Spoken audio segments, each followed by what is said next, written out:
Honorable Speaker, sir, I present the budget for the year 2022-23. At the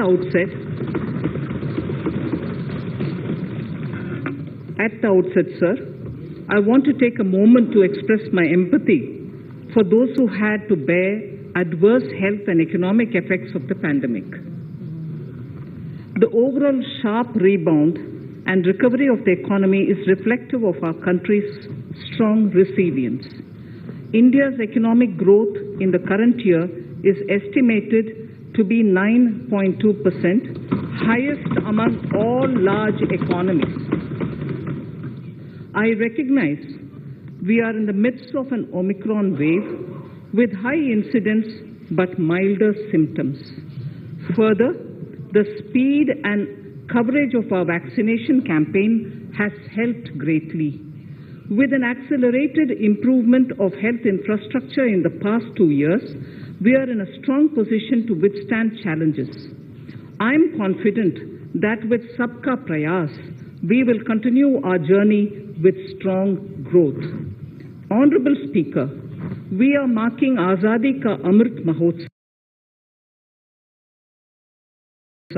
and have entered into Amrit Kal, the 25-year-long lead-up to India at 100. Honorable Prime Minister, in his Independence Day address, had set out the vision for India at 100. By achieving certain goals during Amrit Kal, our government aims to attain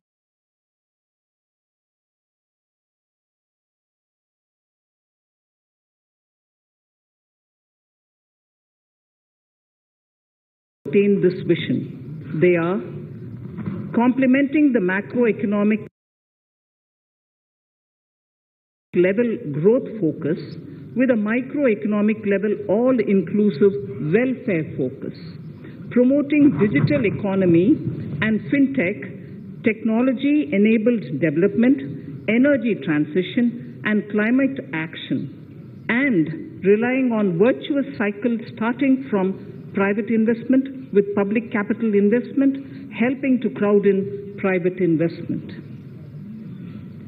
Since 2014, our government's focus has been on empowerment of citizens, especially the poor and the marginalized. Measures have included programs that have provided housing, electricity, cooking gas, and access to water. We also have programs for ensuring financial inclusion and direct benefit transfers. We are committed to strengthening the abilities of the poor to tap all opportunities. Our government constantly strives to provide the necessary ecosystem for the middle classes, a vast and wide section which is populated across various middle-income brackets, to make use of the opportunities they so desire. This budget seeks to lay the foundation and give a blueprint to steer the economy over Amrit Kal of the next 25 years, from India at 75 to India at 100. It continues to build on the vision drawn in the budget of 21-22. Its fundamental tenets, which included transparency of financial statement and fiscal position, reflect the government's intent, strengths and challenges. This continues to guide us.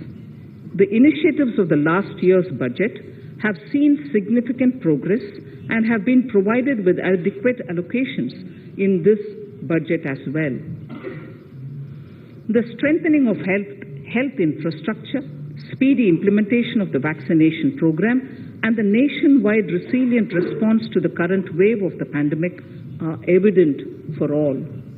The productivity-linked incentive in 14 sectors for achieving the vision of Atmanirbhar Bharat has received excellent response, with potential to create 60 lakh new jobs and an additional production of 30 lakh crore during next 5 years. Towards implementation of the new public sector enterprise policy, the strategic transfer of ownership of Air India has been completed.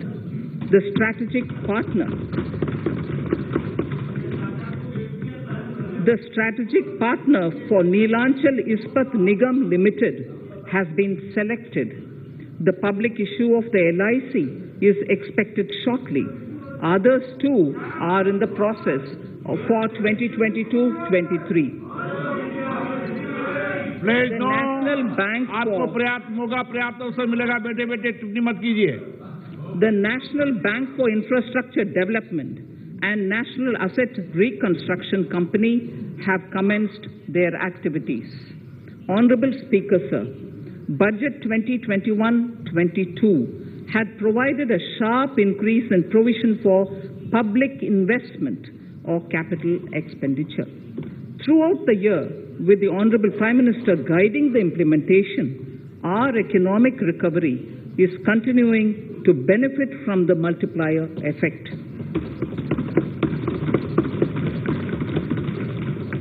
This budget continues to provide impetus for growth.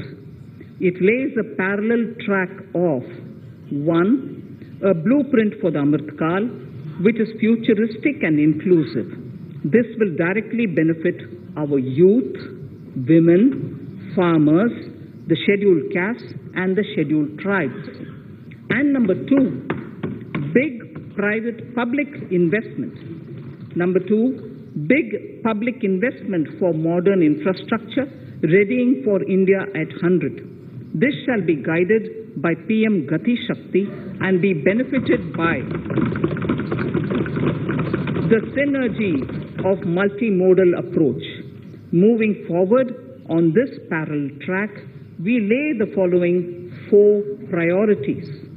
PM Gati Shakti, inclusive development, productivity enhancement and investment, sunrise opportunities, energy transition and climate action, and 4, financing of investments.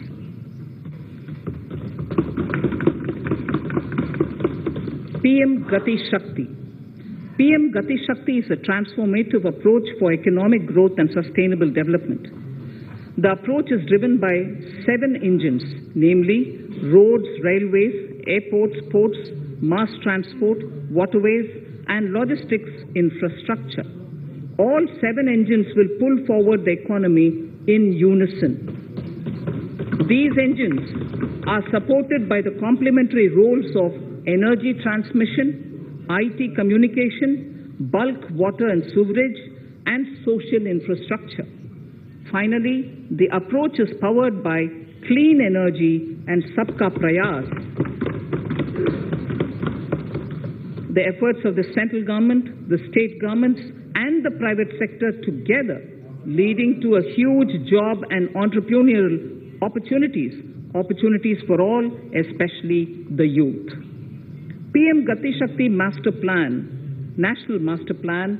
The scope of PM Gati Shakti National Master Plan will encompass the 7 engines for economic transformation, seamless multimodal connectivity, and logistics efficiency. It will also include the infrastructure development by the state governments as per Gati Shakti Master Plan.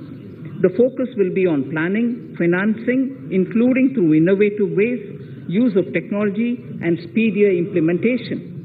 The projects pertaining to these 7 engines in the national infrastructure pipeline will be aligned with PM Gati Shakti framework. The touchstone of the master plan will be world-class modern infrastructure and logistics synergy among different modes of movement, both of people and goods, and location of projects. This will help raise the productivity and accelerate economic growth and development. Road transport. PM Gati Shakti Master Plan for expressways will be formulated in 22-23 to facilitate faster movement of people and goods. The National Highways network will be expanded by 25,000 kilometers in 2022-23. 20,000 crores of rupees will be mobilized through innovative ways of financing to complement the public resources. The data exchange among all mode operators will be brought on unified logistics interface platform. designed for application programming interface. This will provide for efficient movement of goods through different modes, reducing logistics cost and time, assisting just-in-time inventory management, and in eliminating tedious documentation. Most importantly, this will provide real-time information to all stakeholders and improve international competitiveness. Open source mobility stack for organizing seamless travel of passengers will also be facilitated. Contracts for implementation of multimodal logistic parks at 4 locations through PPP mode will be awarded in 22-23. Railways will develop new products and efficient logistic services for small farmers and small and medium enterprises, besides taking the lead in integration of postal and railways network to provide seamless solutions for movement of parcels. One station, one product concept will be popularized to help local businesses and supply chains. As a part of Atmanirbhar Bharat, 2,000 kilometers of network will be brought under Kavach, the indigenous world-class technology for safety and capacity augmentation in 2022-23. 400 new generation Vande Bharat trains will better energy efficiency and passenger riding experience will be developed and manufactured during the next 3 years. 100 PM Gati Shakti cargo terminals for multimodal logistics facilities will be developed during the next 3 years. Innovative ways of financing and faster implementation will be encouraged for building metro systems of appropriate type at scale. Multimodal connectivity between mass urban transport and railway stations will be facilitated on priority. Design of metro systems, including civil structures, will be reoriented and standardized for Indian conditions and needs. Parvat Mala, as a preferred ecologically sustainable alternative to conventional roads in difficult hilly areas, National Ropeways Development Program will be taken up on PPP mode. The aim is to improve connectivity and convenience for commuters, besides promoting tourism. This may also cover congested urban areas where conventional mass transit system is not feasible.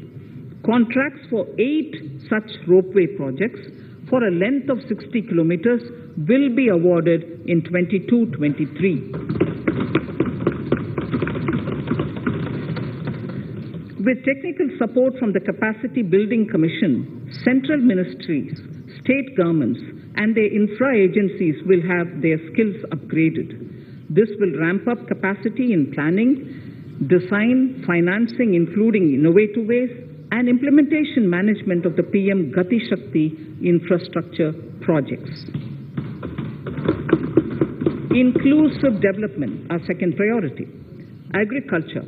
The procurement of wheat in Rabi 21-22 and the estimated procurement of paddy in Kharif 21-22 will cover 1,208 lakh metric tons of wheat and paddy from 163 lakh farmers and 2.37 lakh crores will be the direct payment of MSP value to their accounts. Chemical-free natural farming will be promoted throughout the country with a focus on farmers' lands in 5-kilometer wide corridors along the river Ganga at the first stage. 2023 has been announced as the International Year of Millets. Support will be provided for post-harvest value addition, enhancing domestic consumption, and for branding millet products nationally and internationally. To reduce our dependence on import of oil seeds, A rationalized and comprehensive scheme to increase domestic production of oilseeds will be implemented.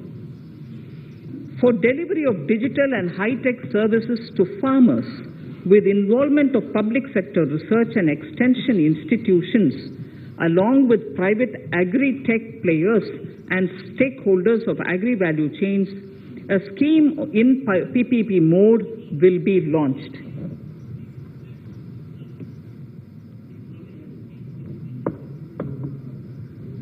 Use of Kisan drones will be promoted for crop assessment, digitization of land records, spraying of insecticides and nutrients.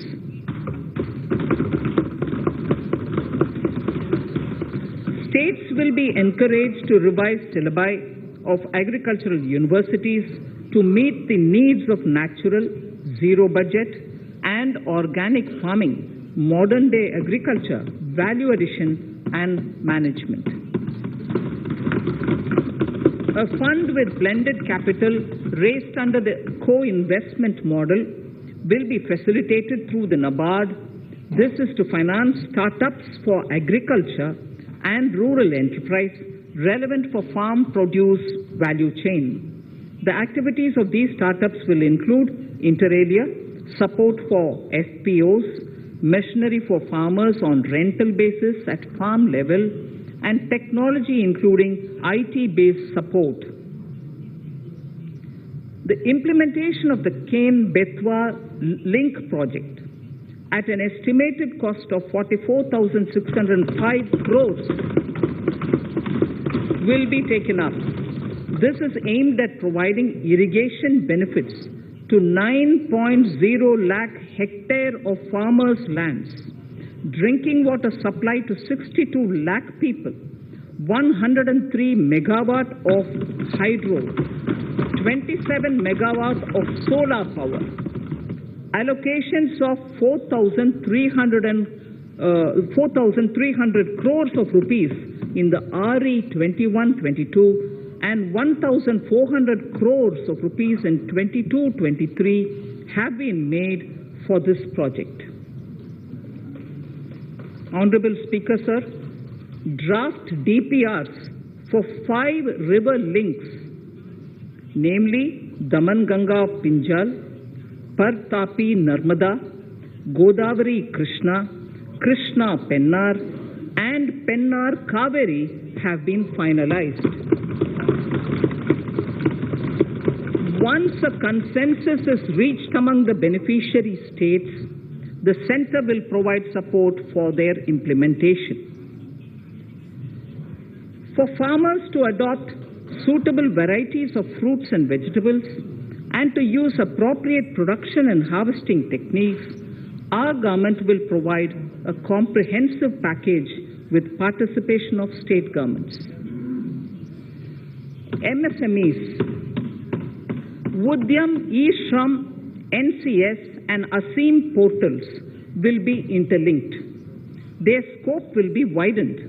They will now perform as portals with live organic databases, providing G2C, B2C and B2B services. These services will relate to credit facilitation, skilling and recruitment with an aim to further formalize the economy and enhance entrepreneurial opportunities for all. Emergency Credit Line Guarantee Scheme has provided the much needed additional credit to more than 130 lakh MSMEs. This has helped them mitigate the adverse impact of the pandemic.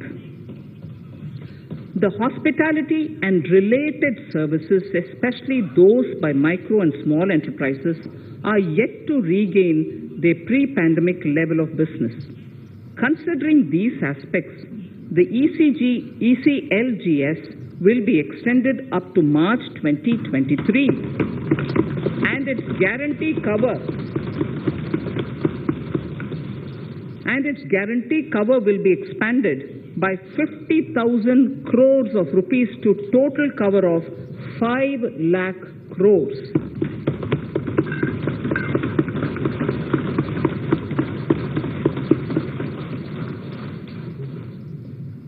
with the additional amount being earmarked exclusively for the hospitality and related sectors. Credit Guarantee Trust for Micro and Small Enterprises, CGTMSE, scheme will be revamped with required infusion of funds. This will facilitate additional credit of 2 lakh crore for micro and small enterprises and expand employment opportunities.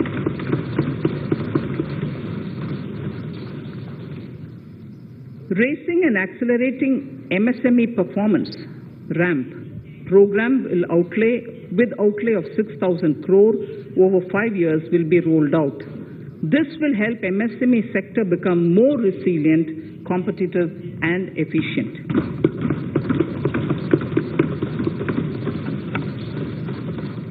Skilling programs and partnership with the industry will be reoriented to promote continuous skilling avenues, sustainability and employability. The National Skill Qualification Framework will be aligned with dynamic industry needs. Digital ecosystem for skilling and livelihood, the Desh Stack e-portal, will be launched. This aims to empower citizens to skill, reskill or upskill through online training. It will also provide API-based trusted skill credentials, payment and discovery layers to find relevant jobs and entrepreneurial opportunities. Startups will be promoted to facilitate Drone Shakti through varied applications and for drone as a service.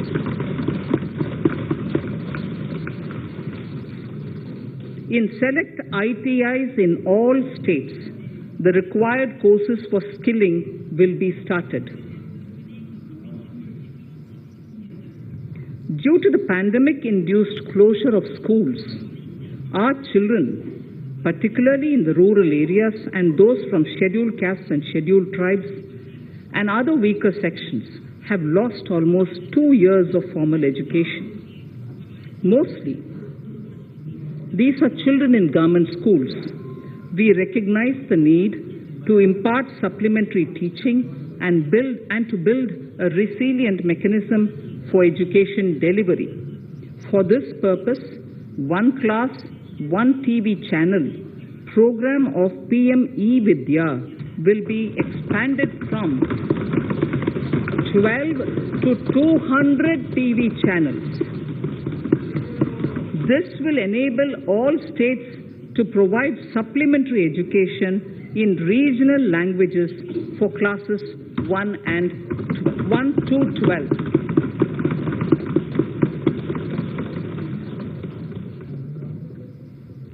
High-quality e-content in all spoken languages will be developed for delivery via internet, mobile phones, TV, and through radio and through digital teachers.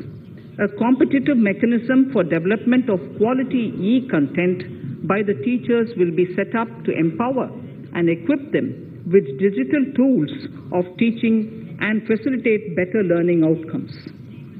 A digital university will be established to provide access to students across the country for world-class quality universal education with personalized learning experience at their doorsteps. This will be made available in different Indian languages and ICT formats. The university will be built on a networked hub and spoke model, with the hub building cutting-edge ICT expertise. The best public universities and institutions in the country will collaborate as a network of hub and spoke. An open platform for the national digital health ecosystem will be rolled out. It will consist of digital registries of health providers and health facilities, unique health identity, consent framework, and universal access to health facilities. The pandemic has accentuated mental health problems in people of all ages. To better the access to quality mental health counseling and care services, a national tele-mental health program will be launched. This will include a network of 23 tele-mental health centers of excellence, with NIMHANS being the nodal center, and International Institute of Information Technology, Bangalore, IIIT Bangalore, providing technology support. Recognizing the importance of Nari Shakti as the harbinger of our bright future and for women-led development, during the Amrit Kal, our government has comprehensively revamped the schemes of the Ministry of Women and Child Development. Accordingly, 3 schemes, namely Mission Shakti, Mission Vatsalya, Saksham Anganwadi and Poshan 2.0 were launched recently to provide integrated benefits to women and children. Saksham Anganwadis are a new generation Anganwadis that have better infrastructure and audio-visual aids, powered by clean energy and providing improved environment for early childhood development. 2 lakh Anganwadis will be upgraded under this scheme. Current coverage of Har Ghar Nal Se Jal is 8.7 crores. Of this, 5.5 crore households were provided tap water in last 2 years itself. Allocation of 60,000 crores of rupees has been made with an aim to cover 3.8 crore households in 2022 and 23. In 22-23, 80 lakh houses will be completed for the identified eligible beneficiaries of the PM Awas Yojana, both rural and urban. 48,000 crores is allotted for this purpose. The central government will work with the state governments for reduction of time required for all land and construction related approvals, for promoting affordable housing for middle class and for the economically weaker sections in urban areas. We shall also work with the financial sector regulators to expand access to capital along with reduction in cost of intermediaries. A new scheme, Prime Minister's Development Initiative for the Northeast, will be implemented through the Northeastern Council. It will fund infrastructure in the spirit of PM Gati Shakti and social development projects based on felt needs of the Northeast. This will enable livelihood activities for youth and women, filling the gaps in various sectors. It will not be a substitute for existing central or state schemes. While the central ministries may also post their candidates' projects, priority will be given to those posted by the states. An initial allocation of 1,500 crores of rupees will be made, and the initial list of projects is given in Annexure 1 of my speech.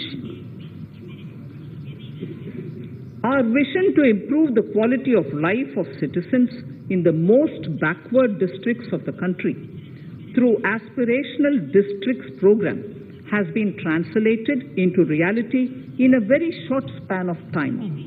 95% of those 112 districts have made significant progress in key sectors such as health, nutrition, financial inclusion, and basic infrastructure. They have surpassed even some of the state average values.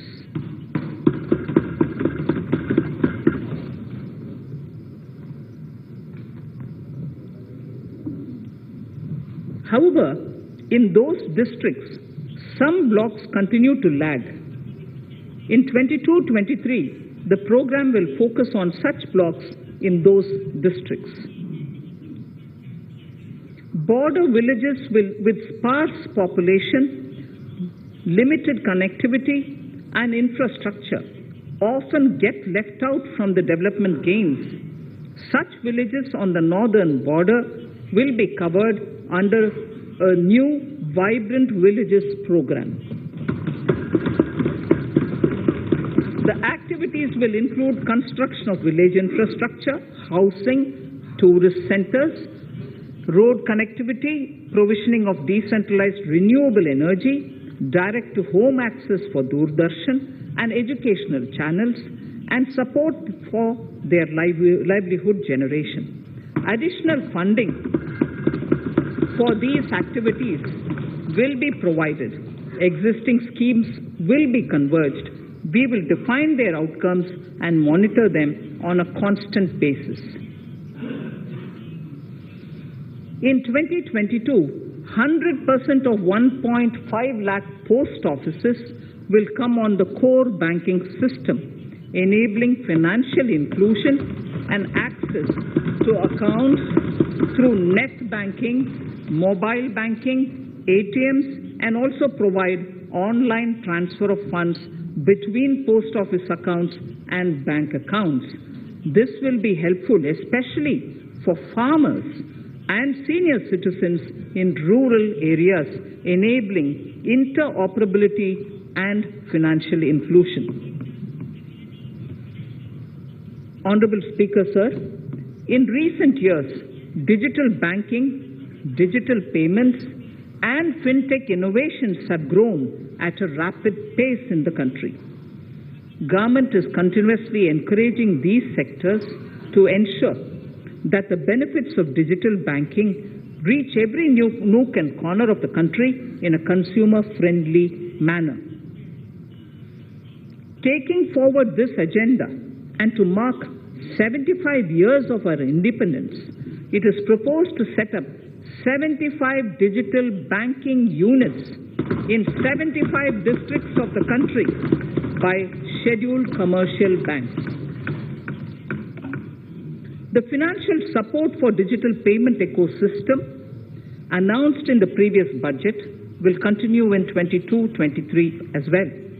This will encourage further adoption of digital payments. There will also be a focus to promote use of payment platforms that are economical and user-friendly. Sir, I move to the next priority. In recent years, over 25,000 compliances were reduced and nearly 1,500 union laws were repealed. This is the result of our government's strong commitment for minimum government and maximum governance. 1,486 union laws were repealed.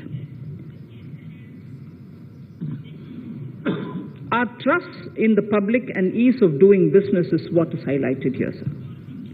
For the Amrit Kal, the next phase of ease of doing business 2.0 and ease of living will be launched.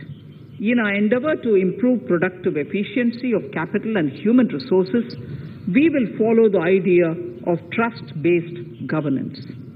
The new phase will be guided by an active involvement of the states, digitization of manual processes and interventions, integration of the central and state level systems through IT bridges, a single point access for all citizen-centric services, and standardization and removal of overlapping compliances, crowdsourcing of suggestions and ground-level assessment of the impact with active involvement of citizens and businesses will be encouraged. A single window portal, Parivesh, for all green clearances was launched in 2018. It has been instrumental in reducing the time required for approvals significantly. The scope of this portal will be expanded to provide information to the applicants based on location of units. Information about specific approvals will be provided. It will enable application for all 4 approvals through a single form and tracking of the process through Centralized Processing Center Green, CPC Green. e-passports. The issuance of e-passports using embedded chip and futuristic technology will be rolled out in 22-23 to enhance the convenience for the citizens in their overseas travel. By the time of India at 100, nearly half our population is likely to be living in urban areas. To prepare for this, orderly urban development is of critical importance. This will help realize the country's economic potential, including livelihood opportunities for the demographic dividend. For this, on the one hand, we need to nurture the megacities and their hinterlands to become current centers of economic growth. On the other, we need to facilitate Tier 2 and Tier 3 cities to take on the mantle in the future. This would require us to reimagine our cities into centers of sustainable living with opportunities for all, including women and our youth. For this to happen, urban planning cannot continue with a business-as-usual approach. We plan to steer a paradigm change.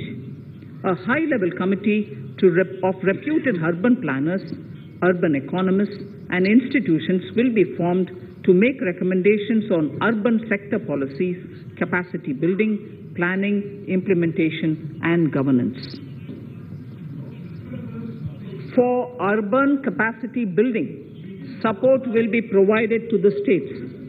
Modernization of building bylaws, town planning schemes, transit-oriented development will be implemented.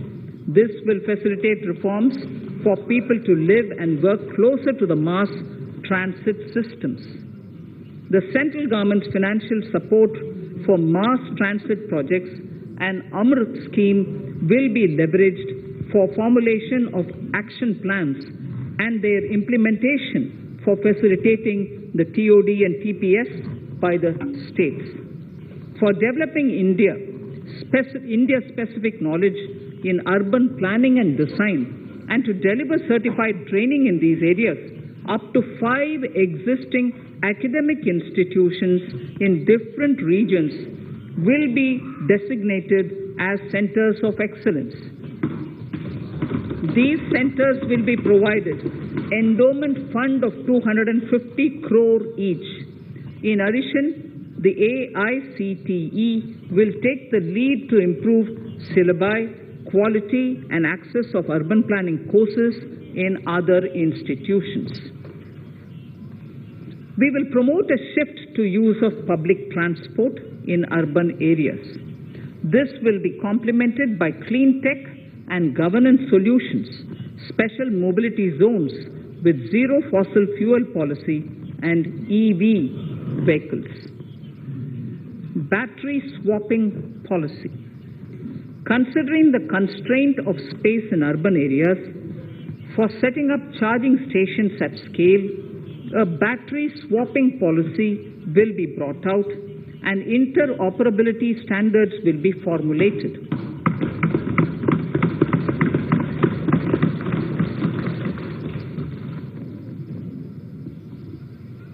The private sector will be encouraged to develop sustainable and innovative business models for battery or energy as a service. This will improve efficiency in the EV ecosystem. Efficient use of land resources is a strong imperative. States will be encouraged to adopt unique land parcel identification number to facilitate IT-based management of records. The facility for transliteration of land records across any of the Schedule 8 languages will also be rolled out. The adoption of linkage with National Generic Document Registration System (NGDRS) with the One Nation, One Registration software will be promoted as an option for uniform process of registration and anywhere registration of deeds and documents. Necessary amendments in the code IBC will be carried out to enhance the efficiency of the resolution process and facilitate cross-border insolvency resolution. Accelerated corporate exit. Several IT-based systems have been established for accelerated registration of new companies. Now the Center for Processing Accelerated Corporate Exit, CPACE, will process re-engineering, will be established to facilitate and speed up the voluntary winding up of these companies from the currently required 2 years to less than 6 months. Government procurement. Government rules have recently been modernized for the needs of Amritkal. The new rules have benefited from the inputs from various stakeholders. The modernized rules allow use of transparent quality criteria besides cost and evaluation of complex tenders. Provisions have been made for payment of 75% of running bills mandatorily within 10 days and for encouraging settlements of disputes through conciliation. As a further step to enhance transparency and to reduce delays in payments, a completely paperless, end-to-end online e-bill system will be launched for use by all central ministries for their procurements. The system will enable the suppliers and contractors to submit online their digitally signed bills and claims and track their status from anywhere. To reduce indirect cost for suppliers and work contractors, the use of surety bonds as a substitute for bank guarantee will be made acceptable in government procurements. Business such as gold imports may also find this useful. IRDAI, insurance regulator, has given the framework for issue of surety bonds by insurance companies. AVGC Promotion Task Force. The animation, visual effects, gaming and comic, the AVGC sector, offers immense potential to employ youth. An AVGC Promotion Task Force with all stakeholders will be set up to recommend ways to realize this and build domestic capacity for serving our markets and the global demand. Telecom sector. Telecommunications in general and 5G technology in particular can enable growth and offer job opportunities. Required spectrum auctions will be conducted in 2022 to facilitate rollout of 5G mobile services within 2022-23 by private telecom providers. A scheme for design-led manufacturing will be launched to build a strong ecosystem for 5G as part of the production-linked incentive scheme. To enable affordable broadband and mobile service proliferation in rural and remote areas, 5% of annual collections under the Universal Service Obligation Fund will be allocated. This will promote R&D and commercialization of technologies and solutions. Our vision is that all villages and their residents should have the same access to e-services, communication facilities, and digital resources as urban areas and their residents. The contracts for laying optical fiber in all villages, including remote areas, will be awarded under the BharatNet project through PPP in 22 and 23. Completion is expected in 2025. Measures will be taken to enable better and more efficient use of the optical fiber. export promotion.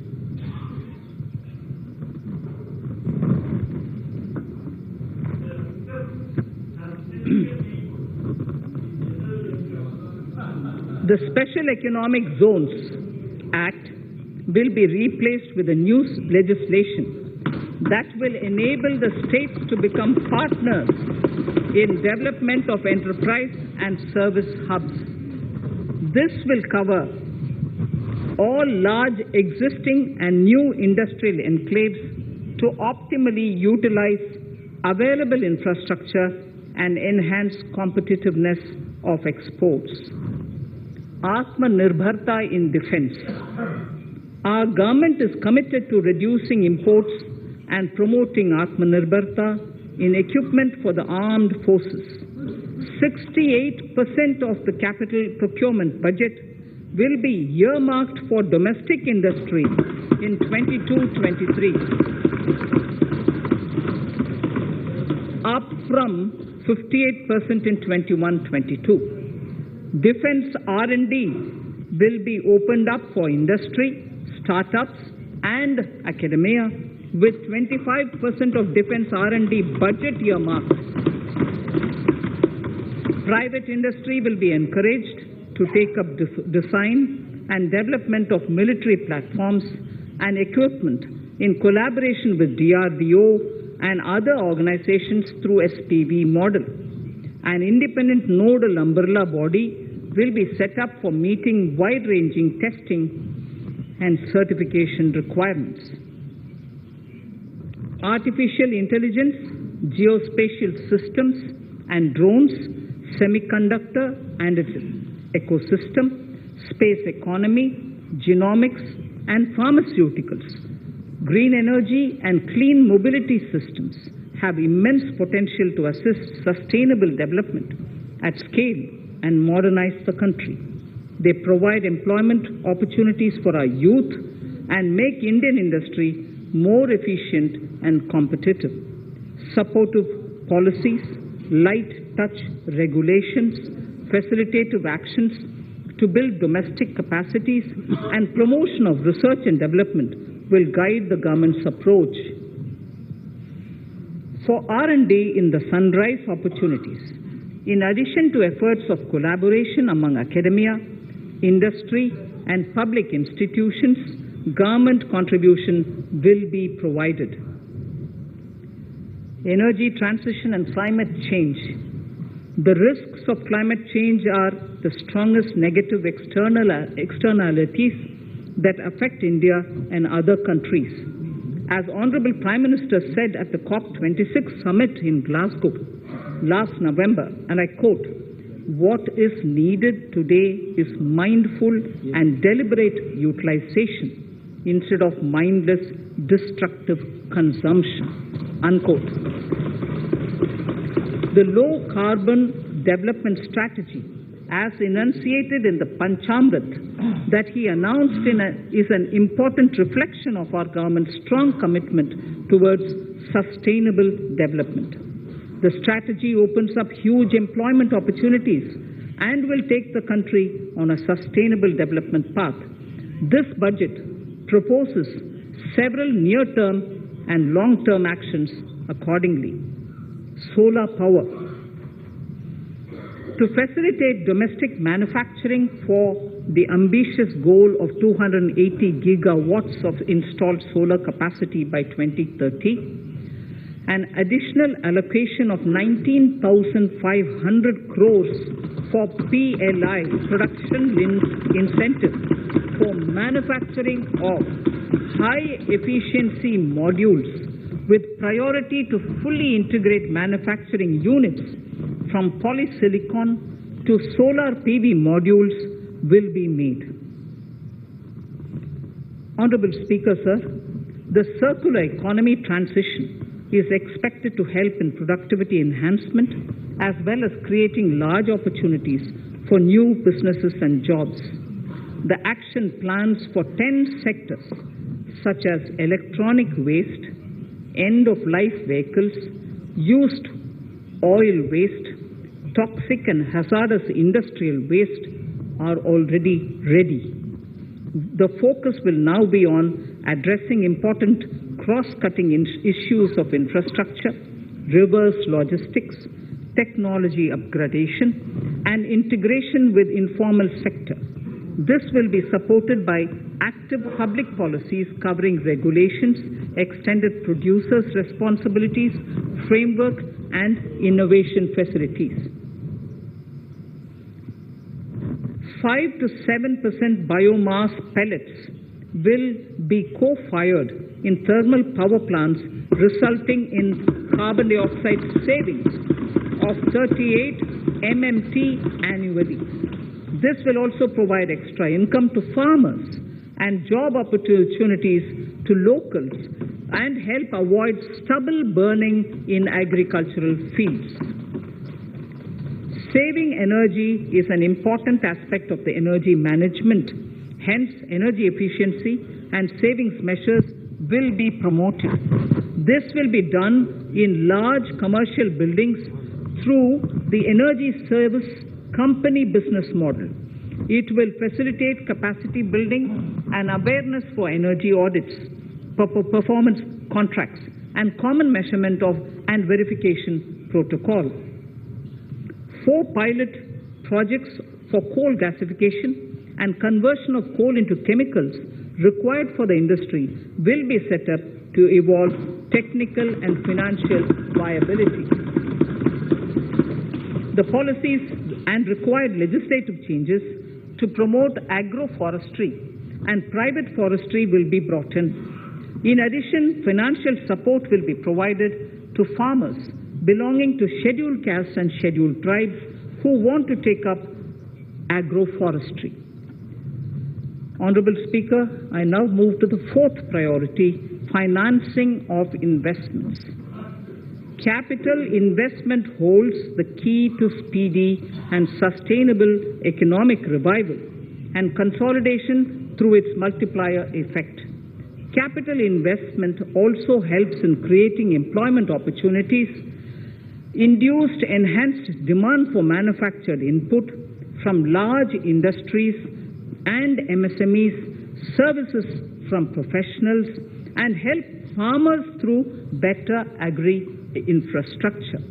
The economy has shown strong resilience to come out of the effects of the pandemic with high growth.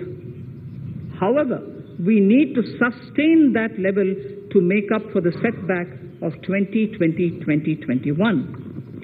As outlined in para 5 earlier, the virtuous cycle of investment requires public investment to crowd in private investment. At this stage, private investments seem to require that support to rise to their potential and to the needs of the economy. Public investment must continue to take the lead and prime the private investment and demand in 2022-23. Considering the above imperative, the outlay for capital expenditure in the Union budget is once again being stepped up sharply by 35.4% from 5.54 lakh crore in the current year to 7.50 lakh crores in 22-23. This has increased to more than 2.2 times the expenditure of 2019-20. This outlay in 22-23 will be 2.9% of the GDP. Effective capital expenditure. With this investment taken together with the provision made for creation of capital assets through grants and aid to states, the effective capital expenditure of the central government is estimated at 10.68 lakh crores in 22-23, which will be about 4.1% of the GDP. Green bonds. As a part of the government's overall market borrowings in 22-23, sovereign green bonds will be issued for mobilizing resources for green infrastructure. The proceeds will be deployed in public sector projects which help in reducing the carbon intensity of the economy. GIFT IFSC. World-class foreign universities and institutions will be allowed in the GIFT city to offer courses in the financial management, fintech, science, technology, engineering, and mathematics, free from domestic regulations, except those by the IFSCA, to facilitate availability of high-end human resources for financial services and technology. An international arbitration center will be set up in the GIFT city for timely settlement of disputes under international jurisprudence. Services for global capital for sustainable and climate finance in the country will be facilitated in the GIFT city. Infrastructure status.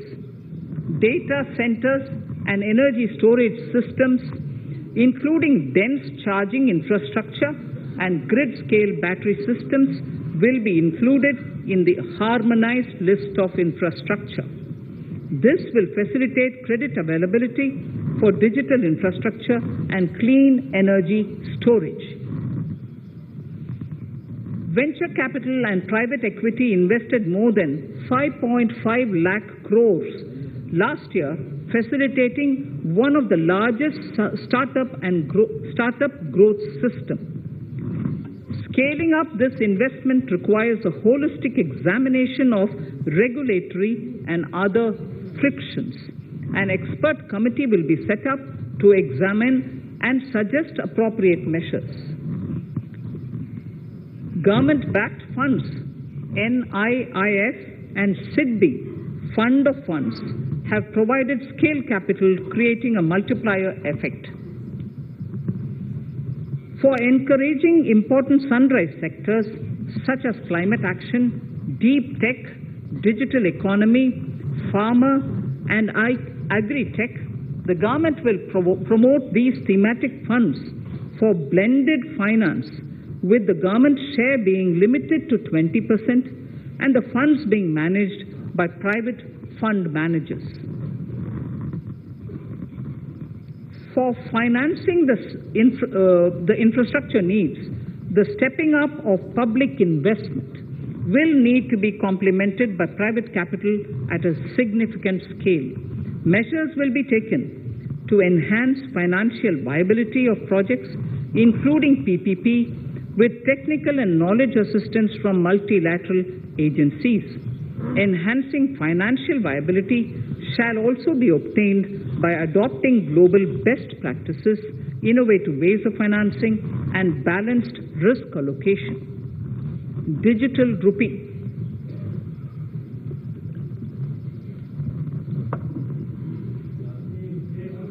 Introduction of a central bank digital currency will give a big boost to digital economy. Digital currency will also lead to a more efficient and cheaper currency management system. It is therefore proposed to introduce digital rupee using blockchain and other technologies to be issued by the Reserve Bank of India starting 2022 and 23. Financial assistance to states for capital investment. Reflecting the true spirit of cooperative federalism, the central government is committed to bolstering the hands of the states in enhancing their capital investment towards creating productive assets and generating remunerative employment. The scheme for financial assistance to states for capital investment has been extremely well received by the states.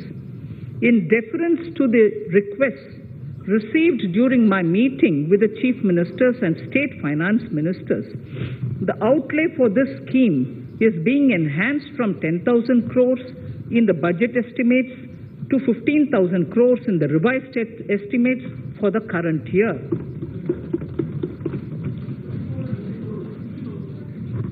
For 22-23,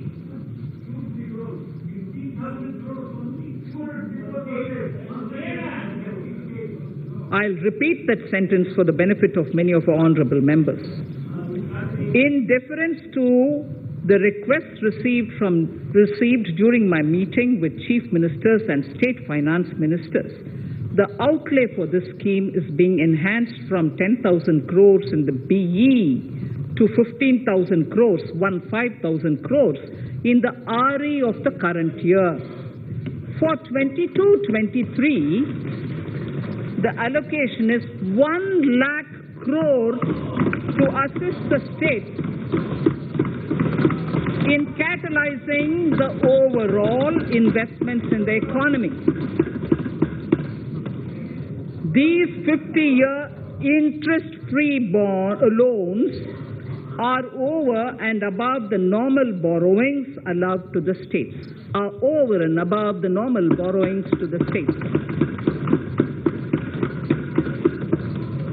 This allocation will be used for PM Gati Shakti related and other productive capital investments of the states.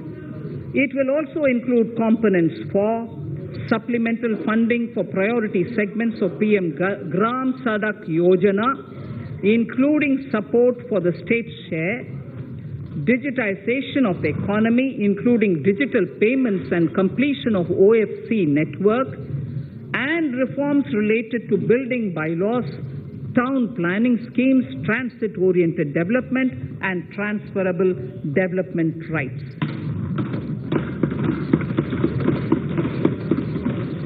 In 22-23, in accordance with the recommendations of the 15th Finance Commission, the states will be allowed a fiscal deficit of 4% of the GSDP, of which 0.5% will be tied to power sector reforms, for which the conditions have already been communicated in 21-22. Fiscal management. As against a total expenditure of 34.83 lakh crores of rupees projected in the BE 21-22, the revised estimate is 37.70 lakh crores. The revised estimate of capital expenditure is 6.3 lakh crores of rupees. This includes an amount of 51,971 crores towards settlement of outstanding guaranteed liabilities of Air India and its other sundry commitments. Coming to the budget estimates, Honorable Speaker, sir, the total expenditure in 22-23 is estimated at 39.45 lakh crores, while the total receipts other than borrowings are estimated at 22.84 lakh crores of rupees.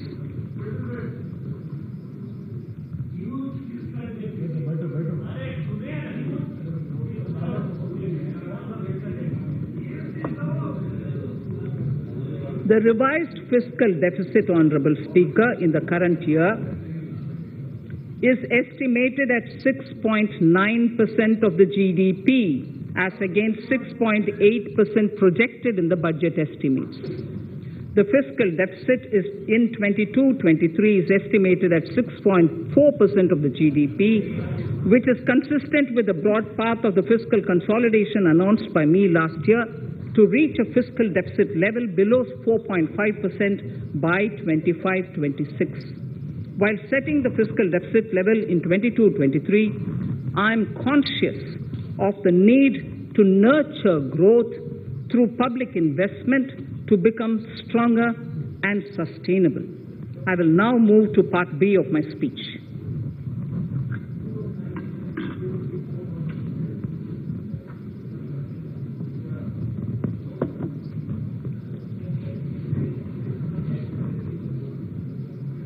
Direct tax. Honorable Speaker, sir, I take this opportunity to thank all the taxpayers of our country who have contributed immensely and strengthened the hands of the government in helping their fellow citizens in this hour of need. So I have brought in a little verse from the Mahabharata. I wouldn't spend more time reading because I would like the speech to get enough time. However, the substance of it is the king must make arrangements for yoga kshema, which is the welfare of the populace, by way of abandoning any laxity and by governing the state in line with dharma, along with collecting taxes which are in consonance with dharma. This is Mahabharata Shanti Parva Adhyaya, Shloka 11 from 72. Drawing wisdom from our ancient texts, we continue on the path to progress. The proposals in this budget, while continuing with our declared policy of stable and predictable tax regime, intend to bring more reforms that will take ahead our vision to establish a trustworthy tax regime. This will further simplify the tax system, promote voluntary compliance by taxpayers, and reduce litigation. Introducing new updated return. India is growing at an accelerated pace and people are undertaking multiple financial transactions. The Income Tax Department has established a robust framework of reporting of taxpayers' transactions. In this context, some taxpayers may realize that they have committed omissions or mistakes in correctly estimating their income for tax payment. To provide an opportunity to correct such errors, I am proposing a new provision permitting taxpayers to file an updated return on payment of additional tax.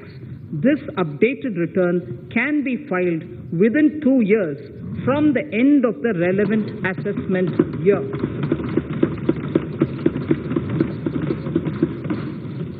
Honorable Speaker, sir, presently, if the department finds out that some income has been missed out by an assessee, it goes through a lengthy process of adjudication. Instead, with this proposal now, there will be a trust repost in the taxpayers that will enable the assessee herself to declare the income that she may have missed out earlier while filing her return. Full details of the proposal are given in the finance bill. It is an affirmative step in the direction of voluntary compliance.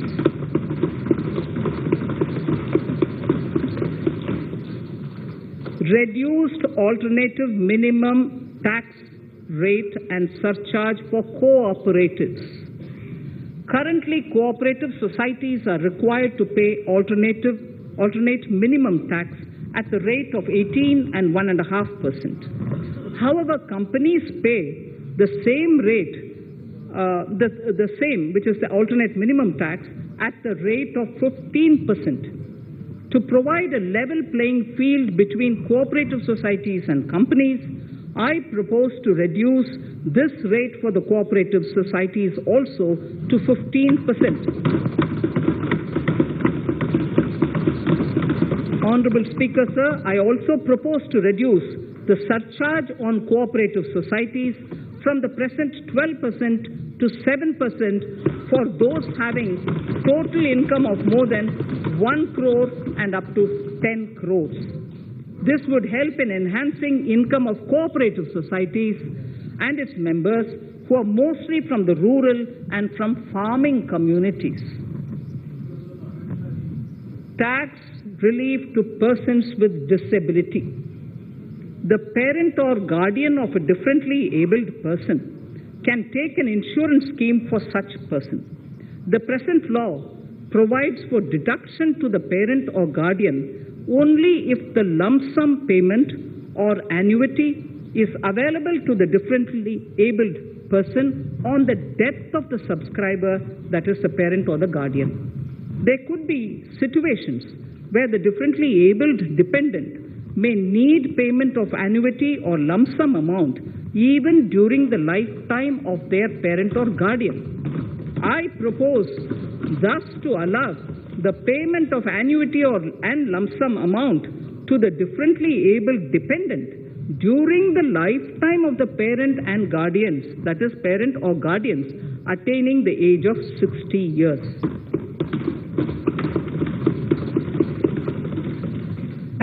between employees of the state and central governments. At present, the central government contributes 14% of the salary of its employee to the National Pension System, NPS, Tier 1. This is allowed as a deduction in computing the income of the employee. However, such deduction is allowed only to the extent of 10% of the salary in case of employees of the state governments. To provide equal treatment to both central and state government employees, I propose to increase the tax deduction limit from 10% to 14% on employers' contribution to the MPS account of state government employees as well.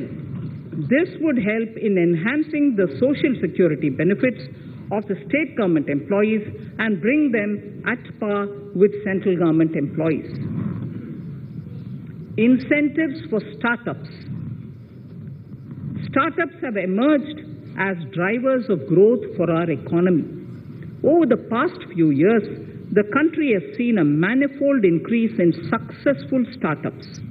Eligible startups established before 31/3/2022 had been provided a tax incentive for 3 consecutive years out of the 10 years from incorporation. In view of the COVID pandemic, I propose to extend the period of incorporation of the eligible startup by 1 more year, that is up to 31/3/2023, for providing such tax incentives.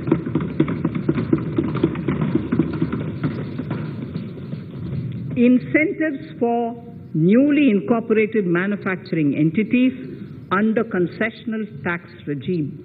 In an effort to establish a global competitive business environment for certain domestic companies, a concessional tax regime of 15% was introduced by our government for newly incorporated domestic manufacturing companies. I propose to extend the last date for commencement of manufacturing or production under Section 115B(ab) by 1 more year, that is from 31st March 2023 to 31st March 2024.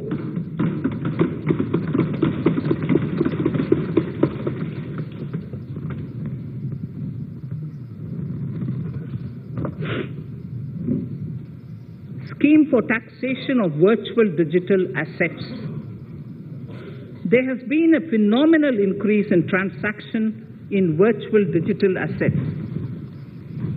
The magnitude and frequency of these transactions have made it imperative to provide for a specific tax regime.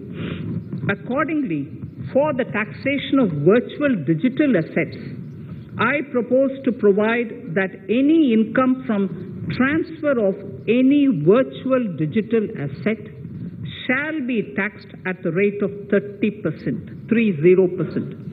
No deduction in respect of any expenditure or allowance shall be allowed while computing such income except cost of acquisition. Further, loss from transfer of virtual digital asset cannot be set off against any other income.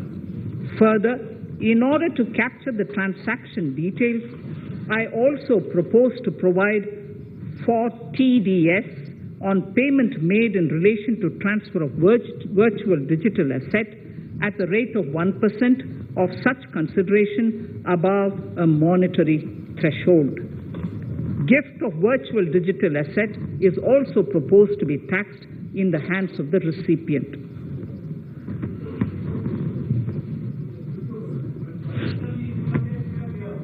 Litigation management to avoid repetitive appeals by the department. It has been observed that a lot of time and resources are consumed in filing of appeals which involve identical issues.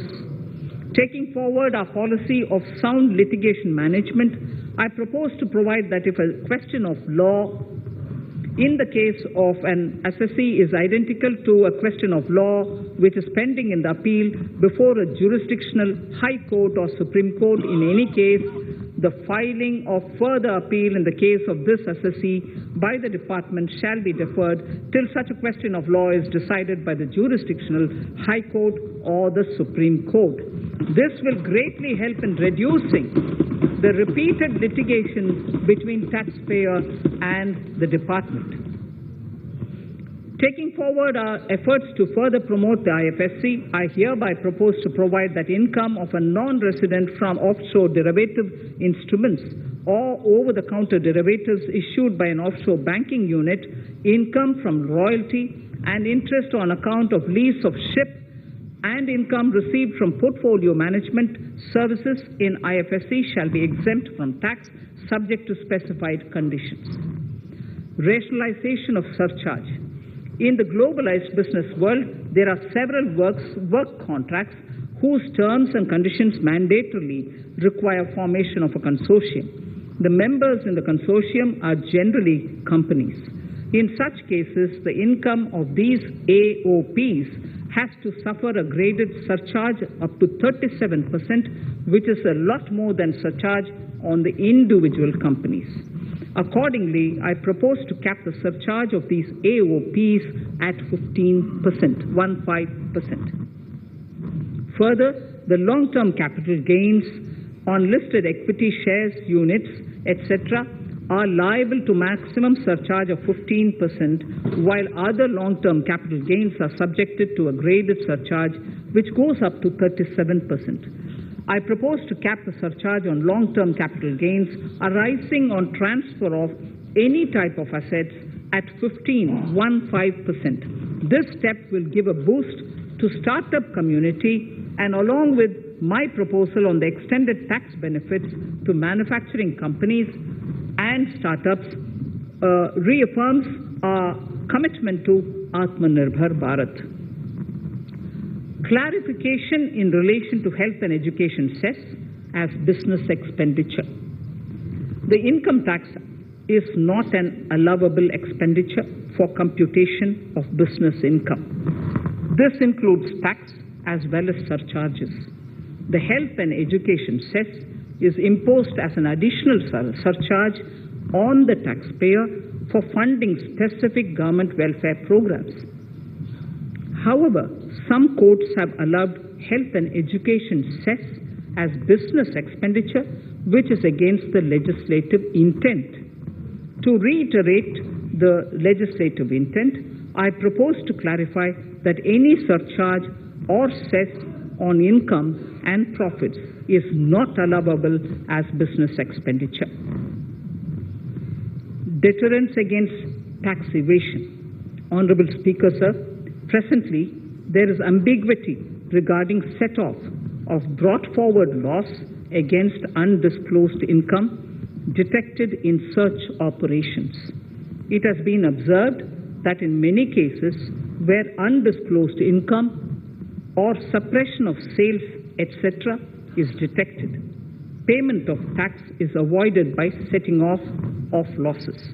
In order to bring certainty and to increase deterrence among tax evaders, I propose to provide that no set-off of any loss shall be allowed against undisclosed income detected during search and survey operations.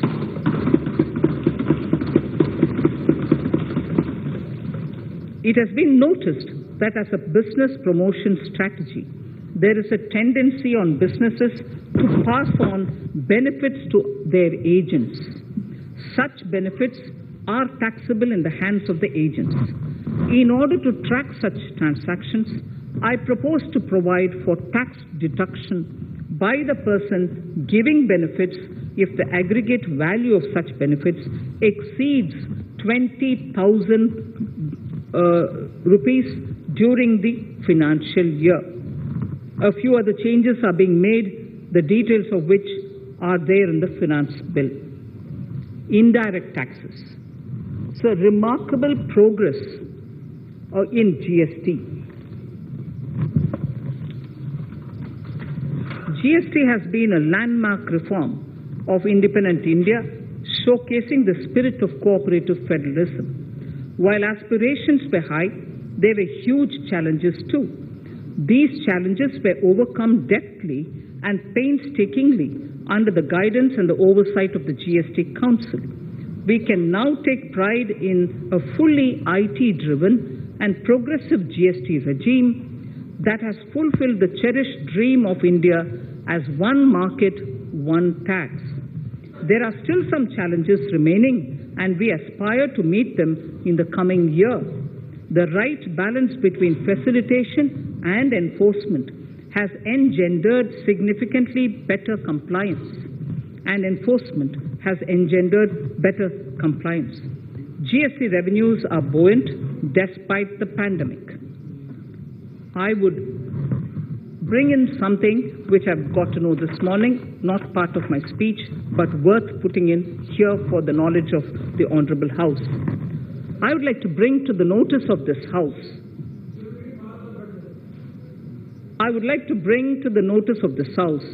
that the gross GST collections for the month of January 22 are rupees 1,40,986 crores, which is the highest since the inception of GST. This has been possible due to rapid economic growth recovery post-COVID.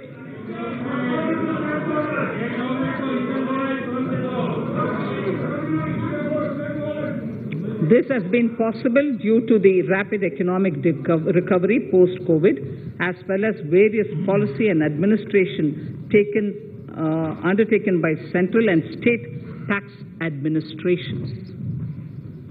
Taxpayers deserve applause for this growth. Not only did they adapt to the changes, but enthusiastically contributed to the cost of paying taxes. Special economic zones. In part A of my speech, I have referred to the proposed reforms in SEZs. Alongside, we will also undertake reforms in customs administration of SEZs, and it shall henceforth be fully IT-driven and function on the Customs National Portal with a focus on higher facilitation and with only risk-based checks. This will ease doing business by SEZ units considerably. This reform shall be implemented by 30th September 2022. Customs reforms and duty rate changes.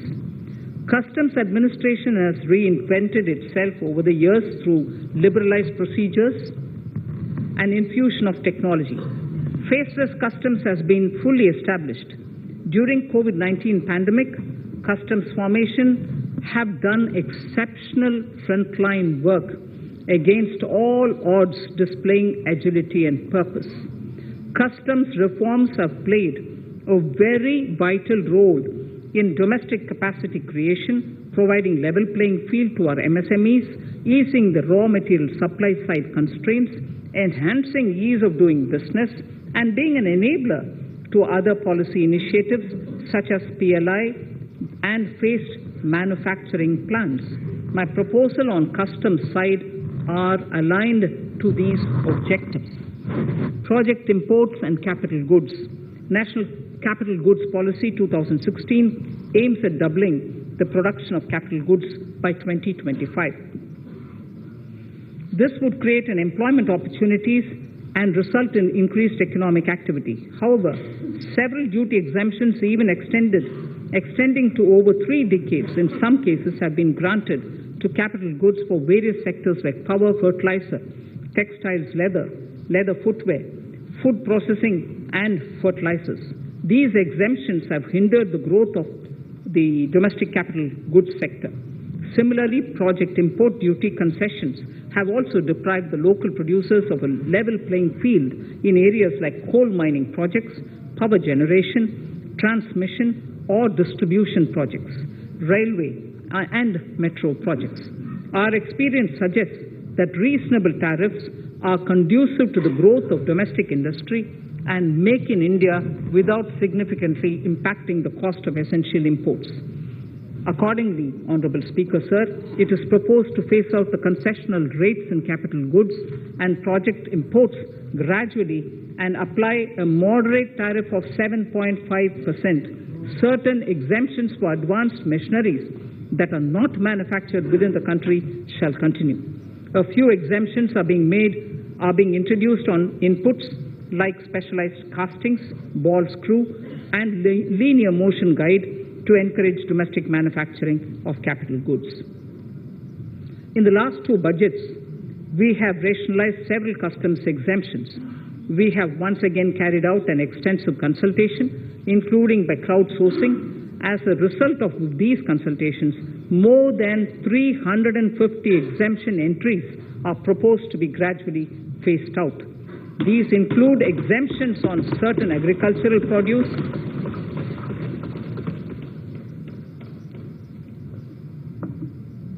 chemicals, fabrics, medical devices and drugs, and medicines for which sufficient domestic capacity exists. Further, as a simplification measure, several concessional rates are being incorporated in the customs tariff schedule itself instead of prescribing them through various notifications. This comprehensive review will simplify the customs rate and tariff structure, particularly for sectors like chemicals, textiles, and metals, and minimize disputes. Removal of exemption on items which are or can be manufactured in India and providing concessional duties on raw material that go into manufacturing of intermediate products will go many a step forward in achieving our objective of Make in India and Atmanirbhar Bharat. I shall now take up specific sector-specific proposals. Electronics. Electronic manufacturing has been growing rapidly. Customs duty rates are being calibrated to provide a graded rate structure to facilitate domestic manufacturing of wearable devices, hearable devices, and electronic smart meters. Duty concessions are being given to parts of transformer of mobile phone chargers and camera lens of mobile camera module and certain other such items. This will enable domestic manufacturing of high-growth electronic items. Gems and jewelry. To give a boost to the gems and jewelry sector, customs duty on cut and polished diamonds and gemstones is being reduced to 5%. Simply sawn diamond would attract nil customs duty. To facilitate export of jewelry through e-commerce, a simplified regulatory framework shall be implemented by June this year to disincentivize import of undervalued imitation jewelry. The customs duty on imitation jewelry is being prescribed in a manner that a duty of at least 400 rupees per kg is paid on its import. Chemicals. Customs duty on certain critical chemicals, namely methanol, acetic acid, and heavy feedstocks for petroleum refining are being reduced, while duty is being raised on sodium cyanide, for which adequate capacity in the domestic arena exists. These changes will help in enhancing domestic value addition. MSMEs. Duty on umbrellas is being raised to 20%. Exemption to parts of umbrellas is being withdrawn. Exemption is also being rationalized on implements and tools for agricultural sector which are manufactured in India. Customs duty exemption given to steel scrap last year is being extended for another year to provide relief to MSME secondary steel producers. Certain anti-dumping and CVD on stainless steel and coated steel flat products, bars of alloy steel and high-speed steel are being revoked in larger public interest considering prevailing high prices of metals. To incentivize exports, exemptions are being provided on items such as embellishment, trimmings, fasteners, buttons, zipper, lining material, specified leather, furniture fittings, and packaging boxes that may be needed by bona fide exporters of handicrafts, textiles, leather garments, leather footwear, and other goods. Honorable Speaker, sir, duty is being reduced on certain inputs required for shrimp aquaculture so as to promote its exports. Tariff measure to encourage blending of fuel. Blending of fuel is a priority for this government. To encourage the efforts for blending of fuel, unblended fuel shall attract an additional differential excise duty of ₹2 per litre from first day of October 22. A few other changes are being made in duty rates, customs, tariff and customs law, the details of which are there in the finance bill. Mr. Speaker, sir, with these words, I commend the budget to this august House. Thank you. Item number 2, Srimati Nirmala Sitharaman ji.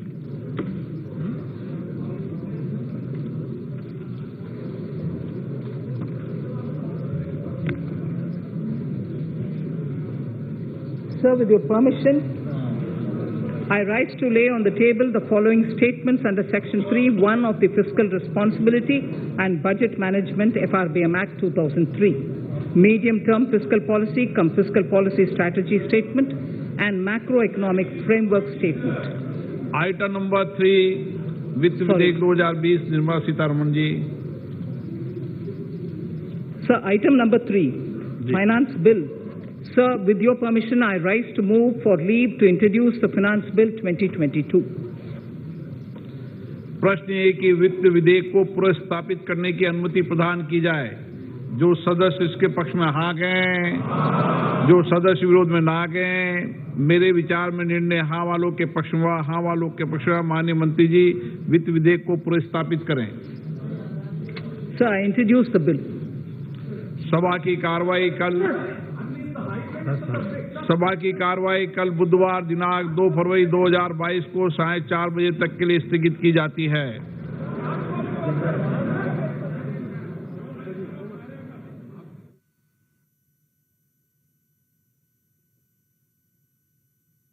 जो budget है वो अब संसद के पटल पर रखा जा चुका है और कितना बड़ा ये बजट है हम आपको बताएंगे। करीब 40 लाख करोड़ रुपए